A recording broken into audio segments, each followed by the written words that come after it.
ওরা আসবে না, ওরা সুবিধাবাদী। ওরা আসবে না, ওরা সুবিধাবাদী। ওরা আসবে না।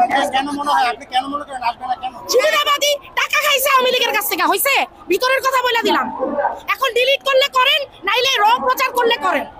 টাকা খাইছে, টাকা খাইছে। তারেক রহমান টাকা খাইছে ইন্ডিয়ার কাছ থেকে আওয়ামী লীগকে নিষিদ্ধ না করার জন্য। বিএনপি নিয়ে কিছু বলতে চাই? আওয়ামী লীগকে যদি নিষিদ্ধ না করে সেক্ষেত্রে আপনাদের চাই না, আমরা চাই আমরা সাধারণ মানুষ বাংলাদেশ বারবার নিষিদ্ধ করে রাখবো, আমরা মাঠ থেকে নামবো না। আজকে এখানে হেফাজত ইসলাম এসেছে, এখানে ইসলামিক আন্দোলন এসেছে, এখানে জামায়াত ইসলামী এসেছে, এখানে এনসিপি এসেছে এবং সাধারণ জনগণ এসেছে, কিন্তু বিএনপি আসে নাই। আজকে আপনাদের থেকে আমার লজ্জা লাগে। কি লজ্জা? বিগত 17 বছর আপনারা ক্ষমতায় ছিলেন না। আপনাদের বিভিন্ন নেতাকর্মীকে গুম করার পরেও আপনারা এই কখন ক্ষমতা আসতে পারেন নাই, কিন্তু আজকে শুধু ছাত্রদের কারণে এই বিএনপি আজকে ছাত্রদের কারণে আজকে বাংলাদেশ কি হয়েছে, স্বাধীন হয়েছে, কিন্তু এই বিএনপি আজকে এই আন্দোলনে আসে নাই। আপনাদের দেখে লজ্জা লাগে। কি লজ্জা?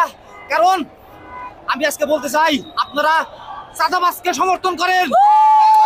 টিভিতে দেখি নাই, প্রমাণ এখনো হাসপাতালগুলিতে রয়ে গেছে, এখনো আছে। অন্ধত্ব বরণ করেছে, পঙ্গুত্ব বরণ করেছে, তারপরও আওয়ামী লীগ কিভাবে থাকে এই দেশে?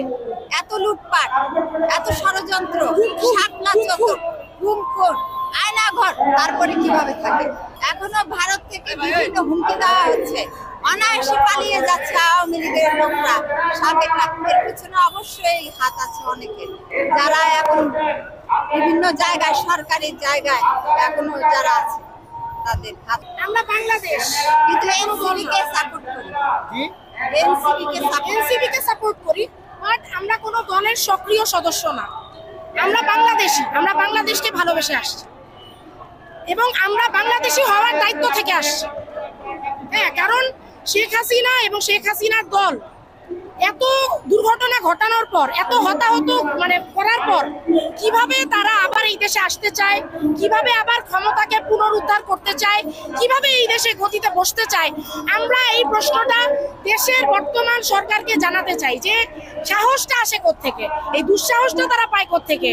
আমরা কি জানি না কি হয়েছে? আমরা কি দেখি নাই কি হয়েছে? 16 বছর মানুষ চুপ থাকছে, কিন্তু 24 জুলাই আর মানুষ চুপ থাকতে পারে নাই।